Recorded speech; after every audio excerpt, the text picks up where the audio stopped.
আসসালামু আলাইকুম সুপ্রিয় দর্শক, আমরা আজকে একজন ক্যান্সার জয়ী মানুষের সাথে আমরা কথা বলবো। তিনি ফুসফুস ক্যান্সার জয়ী, আমাদের প্রিয় সানোয়ার চাচা। তো সানোয়ার চাচা উনি ফুসফুস ক্যান্সারে আক্রান্ত হন আজ থেকে প্রায় 3 বছরের অধিক সময় আগে। 3.5 বছর আগে তিনি ফুসফুস ক্যান্সারে আক্রান্ত হন এবং তারপরে তিনি নিয়মিত চিকিৎসার মাধ্যমে তিনি আল্লাহর রহমতে এখন পর্যন্ত তিনি ভালো আছেন এবং তার রিপোর্ট, পরীক্ষা নিরীক্ষার রিপোর্ট সবকিছু দেখে বোঝা যাচ্ছে যে তার রোগটি এখন প্রায় পুরোপুরি তিনি সুস্থ আছেন।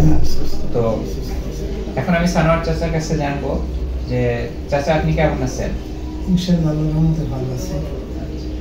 আপনি আগে যখন আপনার রোগটা হয় তখন আপনার কি কি সমস্যা ছিল? তখন সমস্যা প্রথমে কিছুটা বোঝা যায় না, পরে আছে কেমন তেমন নেওয়ার পরে, থেরাপি নেওয়ার পরে খুব সিরিয়াস মতন হয়ে গেল। তারপরে আস্তে আস্তে আমি এখানে চিকিৎসা করার পরে, আপনার কাছে চিকিৎসা করার পরে দেখা যাচ্ছে আমি একটু ভালো আছি।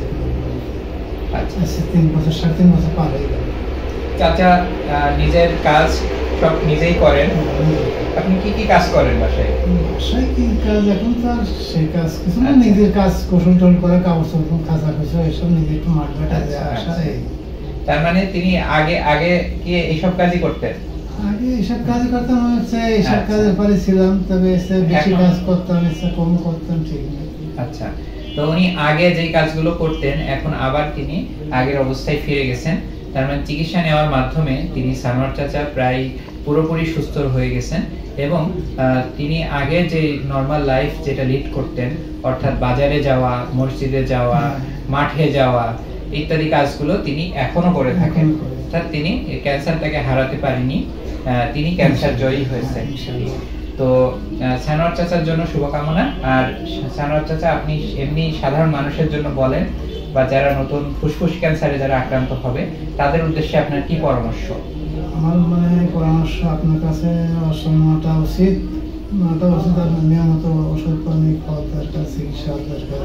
এগুলো হলে আমার মনে হয় আল্লাহর রহমতে সবাই ভালো হতে পারবে। আচ্ছা, সানোয়ার চাচা আমাদের পরামর্শ দিলেন যে ঠিকমতো চিকিৎসা নিলে তারাও, অন্যান্য যারা নতুন ভাবে যারা ফুসফুস ক্যান্সারে আক্রান্ত হচ্ছেন তারাও নিয়মিত চিকিৎসা গ্রহণ করলে তারাও ভালো হয়ে যেতে পারেন সানোয়ার চাচার মতো। ইনশাআল্লাহ ভালো হবে। হ্যাঁ, ইনশাআল্লাহ। আল্লাহর রহমতে 4 বছর ভালো ভিতরে আছি।